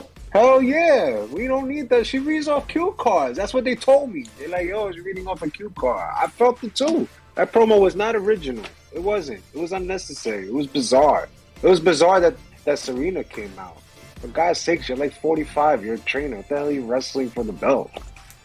I don't know. The whole thing was bizarre. At the end of the night, the worst moment of tonight was the Darby and Sting promo, in my opinion. I want to do a new feature on the show. Special night. What was the worst moment of the night? And in my opinion, that Darby and Sting promo was the worst moment of the night. Do you agree? I'm going to say the gun club with the scissor. I thought that was the worst that's a close second. That's a close fucking second, Dave. I thought that was better than that Darby crap. That Darby crap. So Darby was the worst, right? Worst moment of the night? Bad. It's like, well, why did he even... If that was pre-filmed, they should have not even showed it. Let's put it like that. Because it was so lackluster. It didn't excite me at all. It was like, what? Like, calm down, bro. You're too excited. Calm down. Yeah. I mean, overall, I'm giving the show a 4.5 because it delivered to me. I had 2 5-star matches. Yeah. I enjoyed Wardlow. I enjoyed the Rey Fenix match, and I enjoyed the promo from Hangman, which hyped up the CM Punk match. I love anything with Hangman and Adam Page. We got to see Adam Cole come out at the beginning, hype up that whole angle. I like the fact that the first thing you see on television this week is Adam Cole. They want to keep you fresh in the back of the head, Undisputed Elite. The storylines are coming. I can see them formulating. Wrestling to me is like the Matrix. Dave might be a fan of Neo, but when it comes to pro wrestling, I am like fucking Neo. I can see the fucking numbers in the fucking air, man. I can see the roots being planted. I hope I'm right. If not, I sound like a fucking asshole when this goes on after a month. But other than that, it was a good way to hype up Double or Nothing tonight. That whole promo between Hangman doing his interview, that hypes up Double or Nothing, makes us more excited. Rampage is coming up. A bunch of matches announced for Rampage. Hook versus JD Drake. Riho versus Yuki Saka. Konosuke Takashita. I saw a video package. He looked impressive. He's going to be fighting Jay Lethal on Rampage. And then next week on Dynamite, live from Strong Island, the most magical place on earth, me and your boy Jay live are going to witness Darby Allin versus Jeff Hardy. Dax Hoodwood versus Adam Cole, baby. Ricky Starks. Not Tony Starks. Ricky Starks versus Jungle Boy for the FTW Championship. We're going to see CM Punk versus John Silver. And most important of all, we're going to see the finale to this whole beautiful saga. Another reason why I'm giving AEW Dynamite tonight 4.5, because we got to see the finale and we got to hear Dave burp on live stream. We're going to see the contract signing between Wardlow and MJF. All right. So, guys, it's been fun. What do you grade the show real quick before we go off? And I'm going to let you guys say your piece. And what do you grade the show? Jay, what do you grade it? What do you grade it now? I'm going to give it a 3. I like the Deonna match. She's a star. She should be the AEW Women's Champion, not Thunder Rosa. We're going there, Dave. Morrissey had a good debut. Morrissey handled a good debut. That was really good. And it's the fun. Dante and Rey Fenix match. That was pretty much it for me. Good point on bringing up Morrissey again. Yeah, that's another reason why it was 4.5. We had that mystery opponent. Then the confirmation of it was fun. Dave, what are you rating it? Same, 3. 3. All right. I didn't like the main event. The main event was boring. This is the first time I've seen Purrazzo wrestle, and I've heard a lot of stuff about her. And let me just say, from this one match, I'm not very impressed. Nothing that she showed really showed that she's a virtuosa, or whatever she calls herself. And the fact that she has such high praise, but yet she just lost 2 belts and she got nothing now. I don't know what it is to show about her. Actually, I was surprised. I thought she was gonna win because, you know, all this talk. I mean, I listen to Busted Open every day, and they always talk about her. And she was actually on the show today, talking about she was gonna win. Yet she ended up losing. So you know, it was lackluster. The main event. I thought they could have done something different. I agree with that. But maybe I think, you know what? Come to think of it, they should have ended with the whole Wardlow thing. Okay, it would have made more sense, especially with the guards coming out and you hype it up for everything. Next week. Yeah. Yeah. And it would have been like, I think they wanted to give some respect to women, man. And boom, cut it off. That was all like a woman theme tonight. Don't get me wrong. It's no disrespect to them. Yeah. Don't get me wrong. No disrespect to the women. But it's just that match, I don't think it was at par to be a main event. Bro, compared to everything you saw, everything you saw wrestling-wise earlier in the night, it didn't live up to anything, you know what I mean? No, that Rey Fenix match was a banger, Wardlow was a banger, and then that's the main event. It was a fucking joke. Atrocity. I can understand why you guys gave it a 3-star. I still enjoyed what I enjoyed. I enjoyed very much, which is why I'm giving it a 4.5. Real quick, before we go off there, I got to cut a promo real quick, and then I'm going to get right back into you guys saying goodbye and maybe sticking around for a little special segment. But for now, we got to show you guys what's been going on. We have a website now, okay, that you guys can go to anytime you want. You're going to see it right now live on your screen. At the website, you can catch our latest episodes, and you can meet the crew. You can meet Dave and Jay, read about why they're here, why they want to do this. You can see their top 10 wrestlers active, alive today. You can get all the links to follow us everywhere from YouTube, Twitch, Facebook, TikTok, Instagram, and Spotify.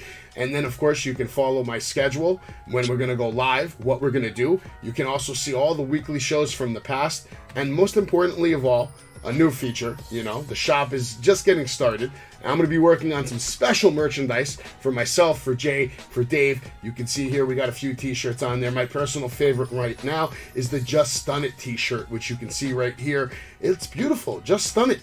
For $30.99, this shirt can be yours, and you can help us out. Throw some support and advertise Wrestling with Savage. You can advertise the website wrestlingwithsavage.com. More to come. We're going to be doing specials, all kinds of shit going on. I'm not even going to get into it, but there's a lot coming up with Wrestling with Savage. We're just getting started. And then also don't forget to follow us on TikTok, where you can see one of the hundreds of videos that your boy is posting up on the daily. And I'm taking over TikTok. One follow at a time. We're almost at 10,000 followers, which was the goal. As you can see, I'm at 8,997 right now. So if you're out there and you don't fucking follow me, make a TikTok account just to follow me, because the content is real, the content is good. After that, you go to Twitch. Make sure you watch me, Dave and Jay, on Twitch or YouTube, or you can listen anytime also on Spotify, where you can watch all of our episodes anytime in your car, while you're taking a shit, while you're on the airplane taking a fucking trip to somewhere. Maybe you're going to a wrestling show and you want to hear about what just happened at NXT. Well, you can do that now. Or Deanna winning the AEW. No one's going to give a shit about that. He probably just made somebody leave the show just by mentioning her name. You can also go on the top 10. You can also go to our Facebook page. You can also go to our Instagram page. And eventually I'll convince Dave and Jay, who are about to come back on your TV screen right now. They're back. Welcome back, boys. You're back on the show again, live. But we're going to try to get all their socials. I'm going to try to help Jay set up his own YouTube page, his own TikTok page, because we out here and we trying to do things. We're trying to make things happen. This whole thing has motivated me, because usually I'm a one-track kind of guy. Besides being a family man, a husband, and a father, and doing all of that to my absolute best ability, when I do something else, I focus on that, I lock in. You guys know me. I'm a gamer, right? I haven't played one game since we started this streaming shit. At all. Maybe one match with Dave of WWE a couple of weeks ago. No Call of Duty, no chicken dinners, no highlight reels, nothing. It's all been wrestling 24/7. And I must tell you, gentlemen, that I've been enjoying this. It gives me a refreshing feeling to actually watch wrestling again and then have some kind of purpose go along with it. It's not just wasted time anymore. I'm not just watching this and then nothing's coming of it. I'm watching it, we're turning it into content, we're making moves, we're making things happen. So I'd like to, invite you guys to get more involved with this, as far as trying to build up your own personal brands as well. And, there's all kinds of things you guys can do, man. Make TikTok moves. I think, Dave, we can get you set up on TikTok too. My big following can help you get a big following. And if you follow the formula, and this goes out to all my listeners too, if you guys want to make money on TikTok, easy way to do it. It's not hard. You got to get to 10,000 followers, and you got to make 4 videos a day. And you got to make 4 videos that people are going to actually enjoy. It can't just be some random shit. If you do that, you can build a brand with TikTok and do something like we're trying to do right here. But I want to get all my boys in on this, because these are my wrestling boys right here. We go back a long way. We have a lot of history with wrestling. So I want to see something else come out of this than us just having a good fucking time. Right now, that's what it's about. It's about having a good time, which I hope you guys are having a good time doing these shows. Are you having a good time doing these shows, Jay and Dave? Fuck no. Fuck no, right? It's wasting my time. No, it's like I said, this, I enjoyed this a lot because it rekindles our friendship. We've been friends for a long time. Yep. And especially me being here and 16,000 miles away from where I used to live, 1,600 miles away from where I'm from, it's not the same. So this is a good way to keep our friendship strong and also enjoy wrestling, because, here I don't have many wrestling friends. All my wrestling friends are back home. So yeah. This gives me a good way of talking about wrestling, and I I watch and listen to wrestling every day practically. So, why not converse with my friends and see difference of opinion? We all have different opinions, and as you can see, this guy, he likes Deonna Purrazzo. I like Thunder Rosa. I think Thunder Rosa is way better. But hey, that's my opinion. He has his opinion, and I enjoy that. I enjoy the banter that we build here, and it's good for us. It's good to have this for us, and also to build content for people too. Yeah, Jay loves Deonna, and every time I go in the supermarket garbage aisle, I'm gonna think of Deonna when I see trash bags everywhere, because that's what she reminds me of. But Jay loves her, and that's all that matters to him. But I shout out to Jay and his T-shirt. He's got me beat. Because Cody beat Seth. So T-shirt for T-shirt, I'm a loser right now. Jay got me beat there. Bullet Club week. It's a good club. I should have worn my Bullet Club. I just threw my Stone Cold. Got Stone Cold. I was Stone lazy. Cold on the brain. My God. Do you guys have energy to do another segment after this, or are we calling it a night? We're wrapping it up. Depends what it's about. I don't know. Could be anything. We could do a segment for the greatest Intercontinental Champion of all time. I was thinking about that one. I was also thinking about greatest IC champion of all time. Who's bring? We don't have to do a segment. We could just end it here with that real quick. Quick take. Who to you is the greatest Intercontinental Champion of all time? Dave. Crap. Dave. Hard. Dave. Ooh. Quick, banger. Just hit me with it. Who is it? I don't even want to know why. I just want to know who. Well, historically, isn't it the Honky Tonk Man? What does historically have to do with Dave? Historically, he's the greatest IC champion. He held it the longest. He held it the longest. I don't think that makes him the greatest automatically. On top of your head, greatest. For me, especially right now, is there an IC champion right now? No. Yeah. There's no IC championship. Yeah, there is. There is? Who's the IC champion? Ricochet. Ricochet? Look at that's sad. That's how sad the IC championship is. Maybe. That you can't even recognize who the hell the champion is. Okay. I thought that goes to for speaks me, levels right there. The greatest IC champion of all time that did the best job of presenting it well. I think he still holds the record actually for the most IC championships of all time. Maybe the Miz beat him, but it used to be Chris Jericho. For me, Chris Jericho was the greatest IC champ. He was awesome as IC champ. He's still the record holder. He's still the record holder, right? Yeah. So to me, Jericho is the greatest IC champion of all time, and it's not because he held it the most times. It's about that belt led to him having greatness, and then he had great matches. He wasn't missing lion salts. It was good. He was good. Isn't Cody's the one that brought the white belt back, right? Yeah. He had a good run too. I go Cody then. You go with Cody as the greatest IC champ of all time? Because I remember it. That's why I asked about the white belt, because I remember him bringing back the white belt. Okay. But you mean all time? Yeah, all time. Who's your favorite or greatest IC champion of all time? I don't know. I gotta go way back, man. If we're going retro only, for me it was maybe Jake the Snake Roberts. He was. I didn't watch back then, so I couldn't say. He was good, but that's old shit. All time, I give it to Chris Jericho. He did too much work with that title over the years. A lot of work. I don't remember, man. Yeah, a lot of matches. For some reason. He put up a lot of bangers. You could say Pat Patterson, but that's going way back. You guys going way back, but I wasn't growing up in that, so I can't even say I watched the Pat Patterson match. Okay. But I actually think Seth held it down with the IC belt. I think he held it down. And I think he had some great matches, especially the WrestleMania opener with Finn and The Miz. That was great. Yeah, that was good. That was a great match. I'd like to say Zack Ryder, man. Seth. Because Zack Ryder at least got it at WrestleMania. He had his WrestleMania moment with a ladder match, beating 7 other superstars. That had to be a good feeling for Mr. Woo Woo Woo. The internet champion.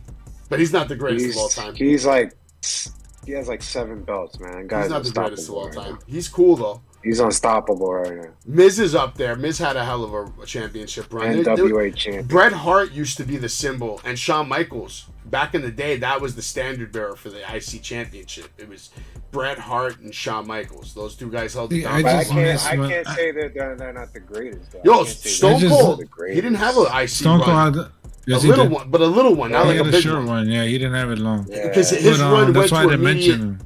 He went to immediate world championship status. Well, that's what I was gonna bring up. You know, what happened to the IC championship being the stepping stone to the champion? That's gone. That formula, they made it like US. That formula left the building a long time ago. All the prestige as it used to. Look at right now. I couldn't even know who the hell. Well, look at Shinsuke. I thought the IC champion didn't exist, dude. If the formula was still holding up today, then Shinsuke would be the one going after Roman Reigns right now. Because he was the IC champion. Yeah, but even then, the title has no value now. Yeah, because they changed the belt. It's like shit, man. I think that's why the Cody belt stood out to me. I still remember it. I can't wait till Cody brings back the Winged Eagle, man. It's funny that you mentioned Cody changing belts. He's gonna do it again after he whoops Roman's ass one day, whenever it happens. That Winged Eagle belt's coming back, and they're gonna get my money, and I don't like it. They're gonna get it. They're gonna get my money. I don't know. I gotta buy the AEW belt, boys, but it's $800. Tony Khan, again, a piece of shit. How you charge $800 for fake fucking gold? You piece of shit. Fuck, man. You have your chance next week. I want the TNT championship. I like that belt. Yeah, the TNT one's not bad. I definitely want to buy there's a couple of belts on my list before it's all said and done.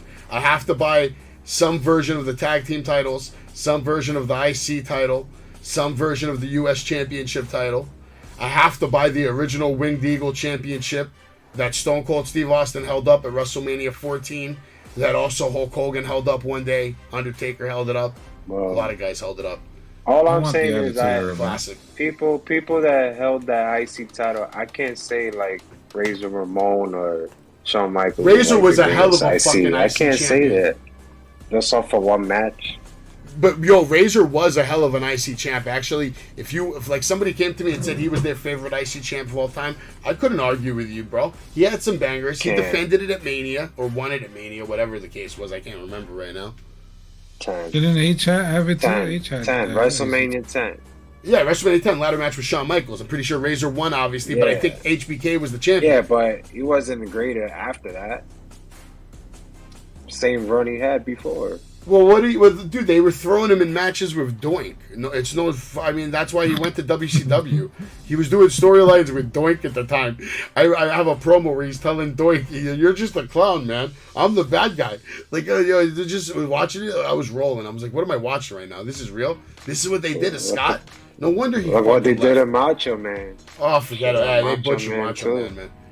All right, that's a good topic. Dave, who do you think is the one superstar that started off like incredible, creative, just fucking took a nasty dump on them? Who's the biggest sad story in the history of that? Like in that case. Oh man. In that case, tell me. Damn, you mean like it just an old time or just like recent?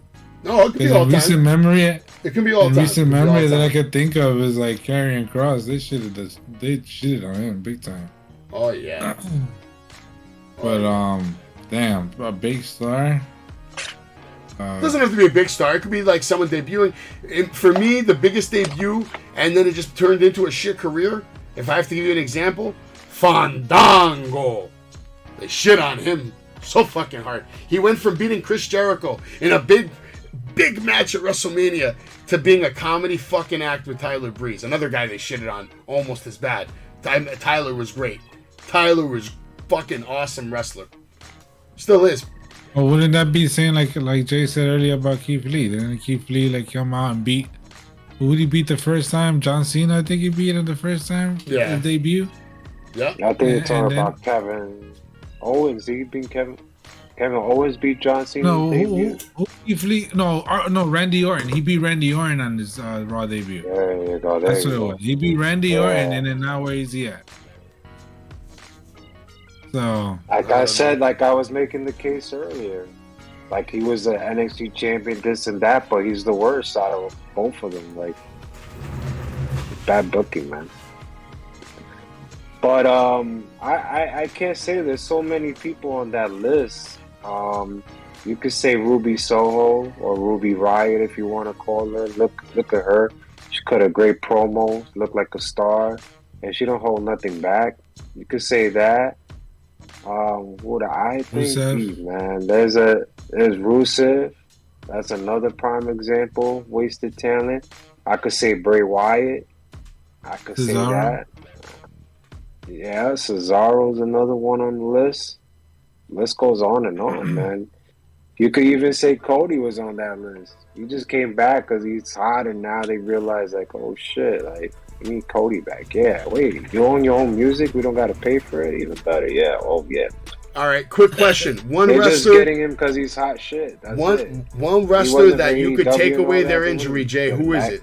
If you could take away any wrestlers, if you could take away any wrestler's injury in the world right now and bring them back to TV today, who is it? Only one. Oh my gosh.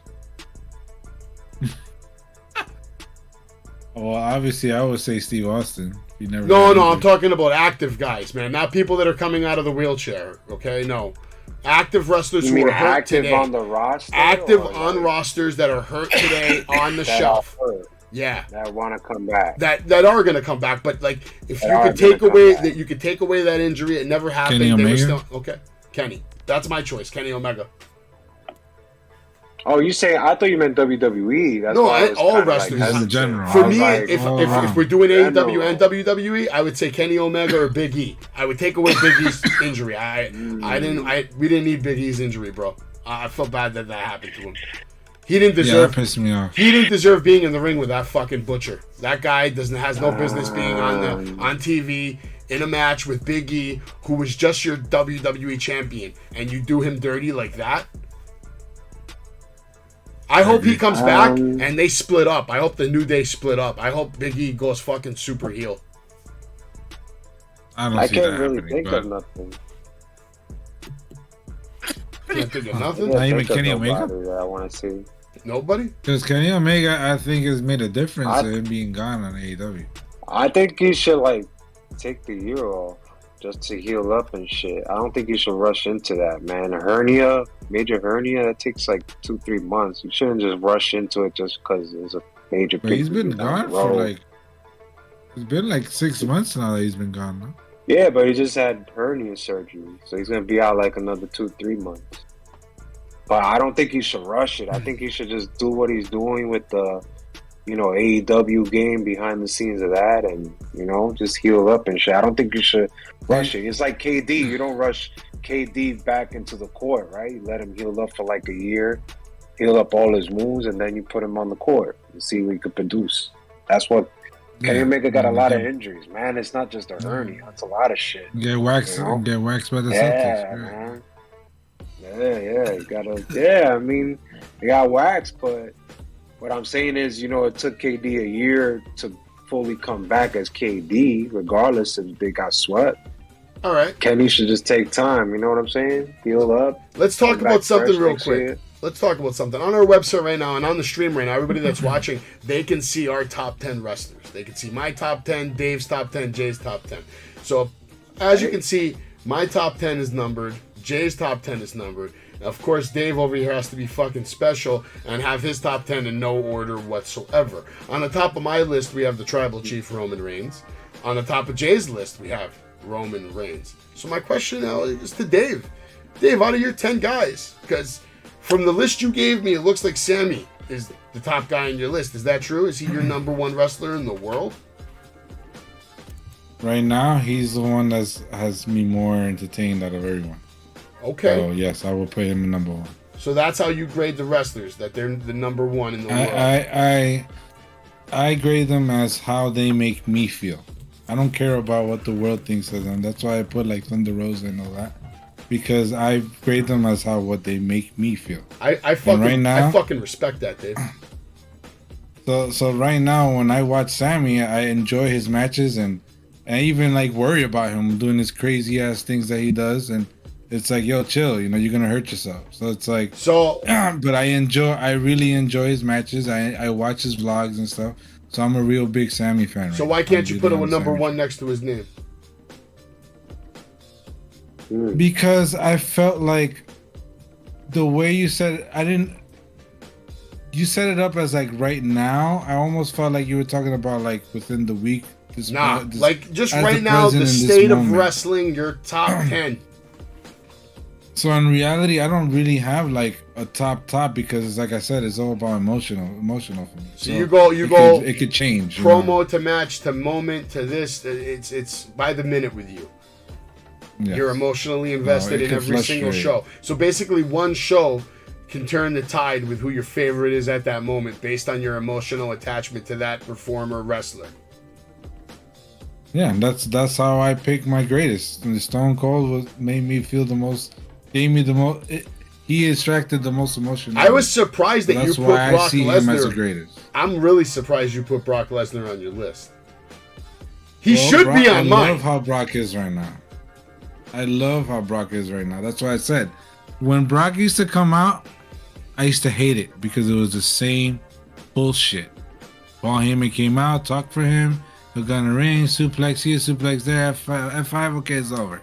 Raw. Now, he's himself. He comes out, he actually talks on the mic now. So I actually love how he is now. He's himself. I wish he was always like this. I think if he was always like this, he would have been a superstar. But, he's won me over the time that he's returned because I remember and I know that's why you pointed it out. When we went to Mania, I hated that man. I was like, Seth, please kill him. Like, I couldn't stand him. Now I love him. I think he's awesome the way he is. He won you over with years of hard fucking work. That's why he won you over with years of hard work, and now you're seeing his genius formulate live every week. I see it's valid. But I respect that you put Thunder Rosa on the list. The rest of the list is pretty obvious. I had a feeling your list looks a lot like mine. I'm gonna ask you one more question about your list, and then I'm gonna move on to Jay's list. Bro, Sammy versus Theory dream match. Who's going over, Dave? Sammy, bro. Jay, Sammy, bro. How about you? Sammy Theory. Theory's still too new for me. Who's going over dream match? Both count out. Both count out. Interesting. Oh, okay.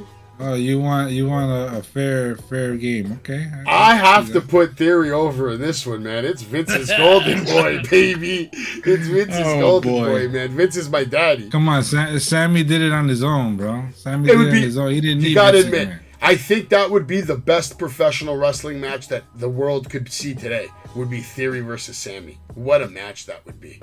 What a match. Well, we can dream, though, one day. Maybe one day. I could see more like Sammy, Seth, or something. I'll tell you this. We won't be seeing Theory in AEW. Ever. Just know that. Ever. You might see Sammy in WWE, but you're never. Mark my words. I'm saying it here live. I'm proclaiming it. Vince owns Theory. Just like he owns John Cena. So... it's a wrap. How about Seth Rollins? Do you think he could end up in AEW? No. Nah. No. That's Triple H's fucking son that he never had. That's Triple H's son, bro. He loves that, man.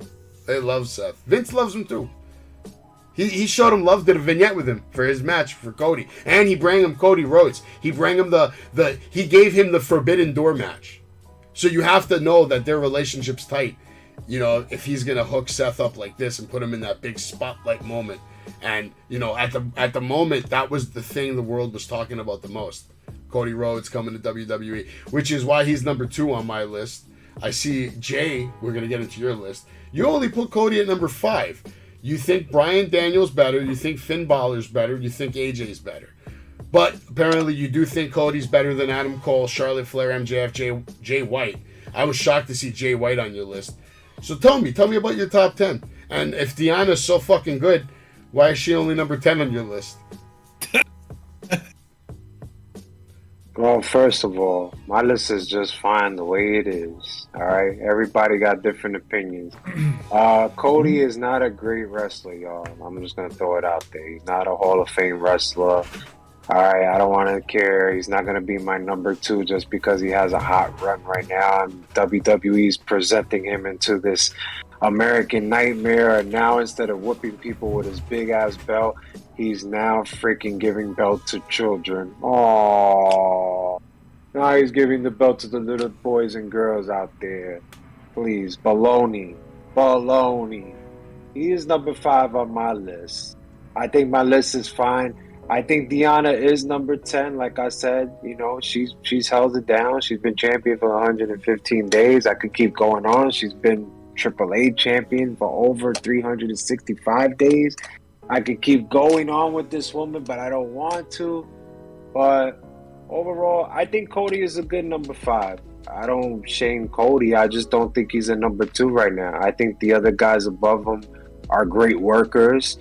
If you don't see that just because Vince basically abuses them and brings them down, then you don't really know wrestling. I mean, for you guys to say that those guys shouldn't be on the top 5, it's a little crazy. I think they should be. I mean, AJ Styles is an all-around wrestler, is he not? Won champions all over. I mean, I can keep going on. I can't argue with your list. You have incredible wrestlers on your list. Western Grand Slam champion. No, dude, you're 100% right, bro. He's number 1. Nobody's ever done it. So don't forget that a great wrestler that's injured, Kenny Omega, made his mark on New Japan. Did he not? I mean, he fought Jay White. He fought Okada in those great, amazing 3 matches they had. He beat him for the belt for the last time. I mean, I could keep going on and on about my list. Well, Jay, for a fact, if Kenny wasn't injured right now, he'd be on my list. He'd probably be on Dave's list. He'd probably be on your list. I can't put him on the list. I think he does a little too much sometimes. I think it needs to stop. I think. But that's his gimmick, though. He's supposed to be over the top. That's his gimmick. That's his gimmick, bro. Anyway, I respect your list, Jay. I love that you have Finn on there. I love that you have AJ. I love that you have Adam Cole. I love that you have MJF. I was a little shocked with Jay Wright, but it's deserving. He's a great wrestler, great performer. He's a veteran. He's been in the business a long time. His ass but Deanna has no business on your list. It's your opinion. You're right, but in my opinion, the only top 10 she belongs in is the top 10 trash bag list of the current female superstars in the world of professional wrestling. But it's your list. It's your list. It's your top 10. And it's yours because it's on the page. I can't change it. I can't convince you. Just tell the fans that's out there. Just leave the comments for Deanna. Leave the comments for Deanna if you guys have love. I'm probably gonna get a lot of hate because people probably love Deanna. And I don't. It could be a lot of girls. It could be a lot of guys that like Deanna. Last thing I want to touch base. Now, Jay, I'm sure this is gonna bother you. Dave doesn't have MJF on his list. So I want to know, Dave, what's up with that? You don't have MJF on your list? I can see why. He put Wardlow on his list, but not MJF. Not a lot of people think he's a great wrestler, but I can MJF, see why. Well, quick question, Dave. While you're into this, I want you to answer it as well. Does MJF do something for you emotionally? Because you mentioned earlier you're all about emotions in the moment. So when MJF's on the mic, on your TV, is he doing something to you? He's not causing you to have some kind of emotion? Okay, you did say wrestler, right? Wrestler. Yeah. How many times does he wrestle? A few. Okay, that's my point. But so weren't they good matches? Hold on, let me finish what I'm saying. Now, I don't discredit MJF. I think he's an awesome heel. He plays his role, and he has great promos. But the man wrestles just at pay-per-views. I got luck. I don't even know. I guess because it just so happens that it was part of that storyline, and the show that I went to go see was when Jericho versus MJF got to that point. So I got to see him wrestle, but god damn, the guy does not wrestle, bro. And it's like because he's special. You can't be a top wrestler if you're not wrestling. Yeah, but dude, he doesn't wrestle. Don't equate because he's a top wrestler. They save him like old school. They save him for pay-per-views because he's special, man. You're witnessing special. We're in 2022. It works. Okay? You know why? Just seeing him at pay-per-view doesn't do it for me. I'm sorry, it just doesn't. It works. It annoys me actually, and he's playing his role. I give him that. But for me to put him in my top 10 wrestler when he doesn't wrestle does not account. Sorry. Okay. It works. They did it to the Miz earlier in his career. It works. Remember? And what does Miz main eventing WrestleMania? Let me ask you a question though. Who cuts a better promo than MJF right now, Dave? One scene, and that was it. Is there anybody cutting a better promo than MJF right now, Jay or Dave? I think there's a few. Name one right off the top of your head. Who's kind of better promo than MJF?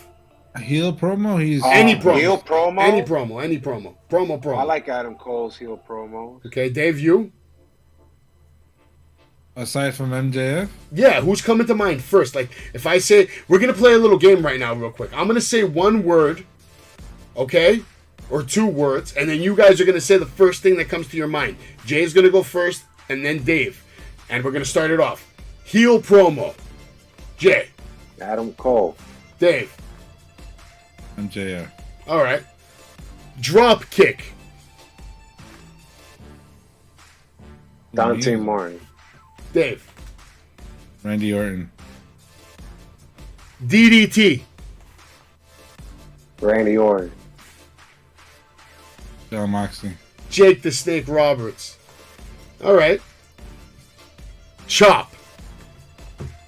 Ric Flair. Obviously, right? Ric Flair right away, Dave? You too? Ric Flair? Yeah. Same for you? Okay. Yeah, I go with Ric Flair. But sometimes I also get Big Show's Chop imprinted in my brain. And whenever I see a chop, there's just nightmares of... Remember Big Show's old school one-handed chop? Chops. Those things were fucking real, and they were stingers, and I appreciated every single one of them. So, yeah, I'll go with that. Okay. Future champ. Jay. MJF. Dave. Does it matter which federation or No, just future champ, man. First thing that popped into your head. Sammy? Okay. For me, it's Adam Cole, baby. Future champ. Next person to get fired. Jay. Next person that should get fired. I know we're not on a time clock, so give me a second here. Okay. Dave, you can go if you got one. I'm going to say Deonna Purrazzo. Next person to get fired. Gotta think for real here. I say anybody involved in the 24/7 belt. Okay. Someone. All right. Someone from there is getting fired. Okay. Dave, you? Jay? Come on, man. Don't know. Come on, man. Who's getting fired, Tough, Jay? man. I can't think of Who's the right first? now. I just said someone's getting fired. Who's the first person entering your mind right now? Who's I in can't there? think. I don't You have anybody in my somebody mind. in there, man. Who's getting I fired? don't. All right. You know who I know Jay have would nobody. actually say it? It's not coming to him right now, but he would say Tony D'Angelo. NXT. Getting fired. Nah, they won't fire him, man. Okay. I don't even think about him. I don't know. I can't think, man. All right. Okay. Here we go. Too tough. Too many bad people there. All right. Match of the year, Jay. First wrestler that comes to your mind. Match of the year. Yeah, first You mean wrestler that last comes year to mind. or No. year? This year. It's too early. This year. None for me. Nothing. Dave, for you, nothing? Nothing stands out. So Not far for for me me, it this was Sammy and Scorpio Sky so far. Match of the year. Oh, the ladder match? Yeah. That bump could've from used that, Sammy. like, My man did a best Tony Hawk ladder 900 fucking bump, bro. This shit was wild, man. That was wild. The Cody Sammy was better than that. I don't think it had a spot like that, though. It had a better spot. Well, it did have a good spot, yeah. Okay, all right. Let's see. European champion. Jay. Me? Yeah, European champion. The greatest European champion? All time. D'Lo. Okay, Val Venus. Dave? I can't even think of a European Oh, man. champion, Now you know we've been on too long when we're talking about the European Championship. Enough of this Savio bullshit. Vega? Enough of this bullshit. Guys, we got to get some rest. It's been a good show. We enjoyed Wow. a Dynamite. Dave, thank you for joining us again. Jay, thank you for joining us again. We'll catch you next time on Wrestling with Savage. We'll be here for probably Rampage and SmackDown. Same shit, same time, different place. SmackDown's probably going to be a shit show, so don't expect much. And actually, as a matter of fact, I expect Jay and Dave to tap out. And they're probably going to watch SmackDown, turn off the TV. They're not watching that shit. Got it. We should fire Nathan Go watch Frazier. Rampage. Nathan Frazier. Yeah. Nathan Frazier. Fire Nathan Frazier. Okay, I like it, Jay. Release. It only took him 10 Dana minutes, Brooks. guys. Only took him 10 minutes. Nathan Frazier, we're firing him. Well, I that being couldn't think of said, his name, man. I didn't know his name for last we night. only talked about it for like 10 minutes yesterday, but that's okay. Anyway, guys, It's horrible. Wrestling That's why you with forget Savage coming to you Dana live. Brooke. Episode 15 wrapping up in the books. We thank you all for being here yet again. Reggie. Good show tonight, boys. We're getting better at this. We're keeping going. Right. I'm going to end the stream, guys. Have a good night. Later. Later.